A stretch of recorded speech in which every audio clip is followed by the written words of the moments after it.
Between February 20th and March 7th, 2024, the International Organization for Migration, IOM, in partnership with the Office of the Prime Minister, held 3 training workshops across different locations.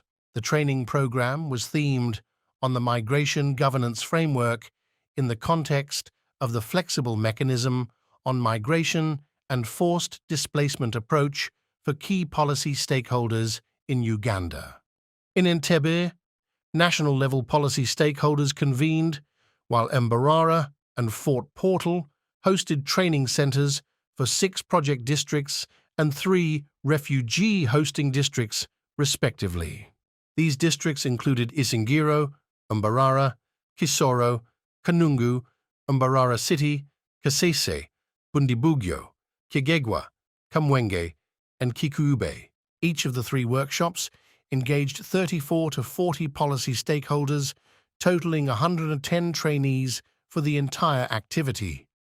Participants were drawn from various government ministries, departments, and agencies, local governments, city authorities, private entities focusing on migration and displacement policy, non-governmental organizations, civil society institutions, the media, and academia. The training aimed to offer comprehensive knowledge to a diverse range of policy designers, implementers, advocates, and research professionals. As regards today's workshop, it's about forced migration or displacement, matters of refugees and people who come from outside the country.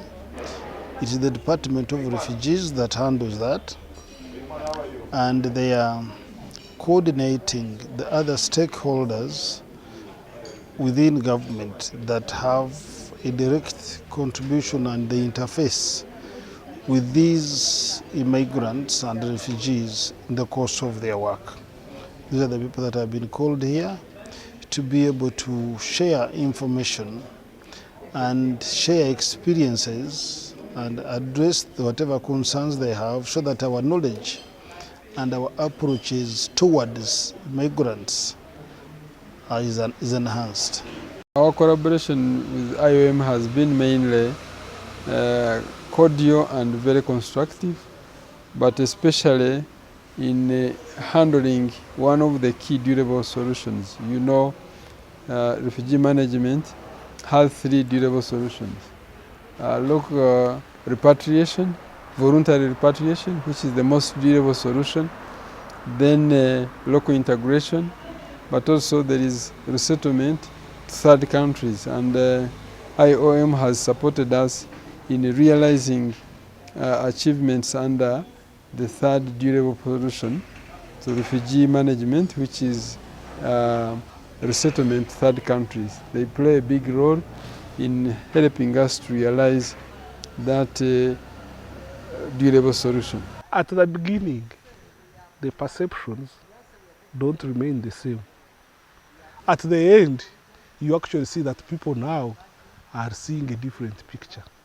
So what has been the challenge? Lack of information, lack of sensitization. Now, if this has been good for the civil servants, these are the ones we have had, it has also to be good for the leaders. Because policy making is for the political leaders. The civil servants are actually the implementers. So you cannot have the implementers know what the policy makers do not know. And then also the population, because these migrants live with the people. So we have to do a lot of engagement, a lot of engagement. Uganda shares borders with 7 countries. Some are on the land, some are in the mountains. People are moving. So people who are coming in have different cultures than the ones we are living here. Sometimes people are fearing that their cultures will be diluted. But someone needs to help them understand, is it for the better or for worse? So, in my view, there has been a lot of value added, but it's just like a drop in the ocean. Migrants are a useful part of population, and useful in development. And this has not been known before until this 3 days workshop, when we understand, when we appreciate that migrants are good people, are useful part of population in development. That is lesson number 1. Lesson number 2, we learn that partnerships are important in providing services to migrants. Partnerships with civil society, partnerships with government, partnerships with community systems, both formal and non-formal, partnerships with religious leaders, partnerships with cultural institutions are critical aspect in delivering services to migrants. We also learned that, we have been able to learn that it is important as stakeholders in Uganda, in the Rwenzori region, to strengthen the social well-being of migrants. I've learned to appreciate that migration is mandatory. Capacity building on migration is very, very key for all the key stakeholders to be able to support the program. Then secondly is the issue of data. We need data and information to help us plan for migrants, okay, specifically internally displaced persons and refugees. I've also learned to appreciate that migration is not a curse. It's actually beneficial and can also cause development of an area, of a country, of a continent.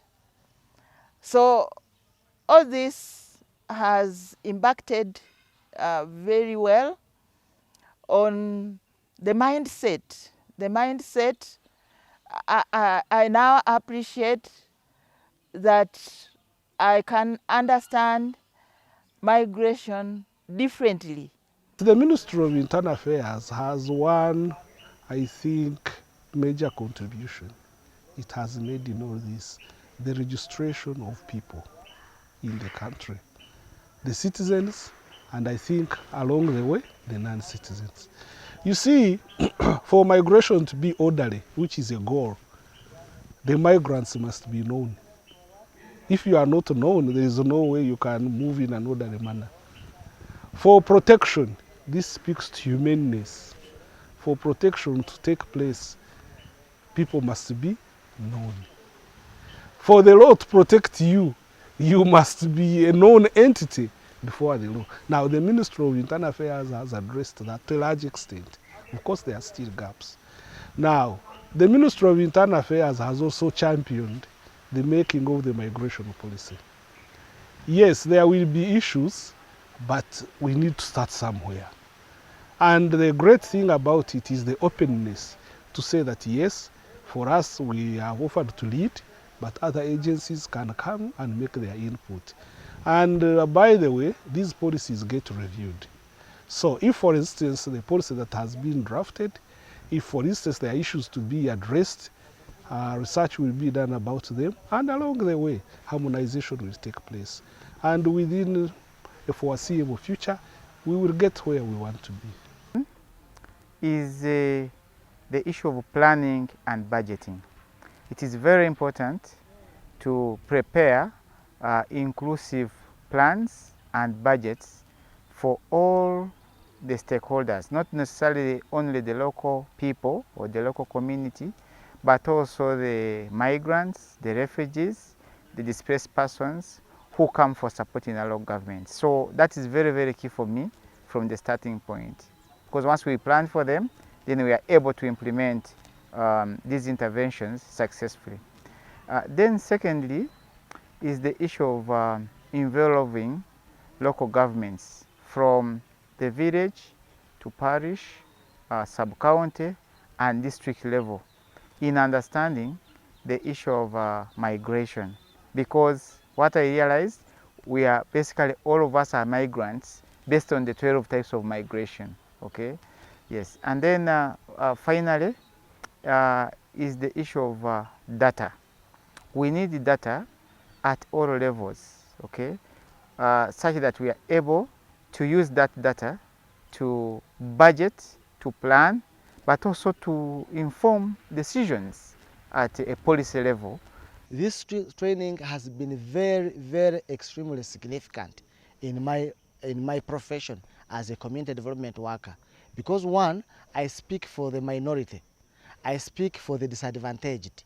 And when we look at the population of Uganda, migrants, refugees are a category of people who are highly disadvantaged. And in the local government structure, there is none other than a community development officer who should be at the forefront of speaking for the disadvantaged populations and, most important, migrants. This is how very significant, this is how it feeds into my profession, into my job description as a public servant. There is a very big gap in information dissemination to help local leaders to make decisions, to help local government officers to make decisions.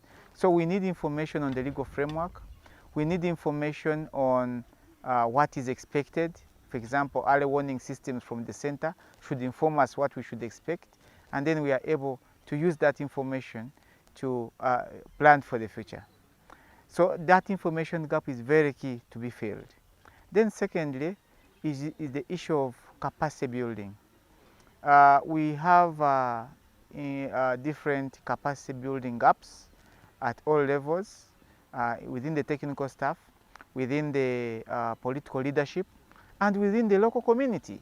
So we need these people to understand what is migration, what are the causes, how we should support. So this capacity should come in time to help us have smooth service delivery. And then the third one is the issue of integration. There's a very big gap on integration, integrating migrants in our plans, integrating migrants in our budgets, integrating migrants in service delivery. So we have always looked at the nationals whom we believe are within our localities. But I think going forward, we need to integrate and make sure that the migrants are inclusive in our budgets. That gap should be removed from the level of local governments, I mean lower local governments, which is sub-county and town councils, but also at the district level. In this training, I recommend as follows as key aspects that need to be addressed urgently in the migration conversation. Number one, we need to scale up community systems strengthening. In the community, we have formal and non-formal structures. For example, Ministry of Gender has a structure called community parasocial workers. These are frontline social protection activists who need to be skilled in matters of migration, who need to be supported, who need to have their capacity strengthened in matters of migration. But also we have local council leaders. These local council leaders also need to be skilled, need to have their capacity strengthened. So we need that. Number two, we need to strengthen coexistence messages. We need to strengthen coexistence efforts in the community, peace building and coexistence, so that there is oneness, there is coexistence, there is protection, there is support in the community where the migrants are and the host community. The other recommendation is supporting local legislation. What I would say, policy development, policy support, but at the district level in terms of ordinances and bylaws. Together we can complement each other. And this is the reason why we need synergies. Synergies between ourselves as local governments, and the partners, and other international organizations like IOM. Because together we are going to manage the issue of migration and forced displacement very well. I want to take the opportunity to thank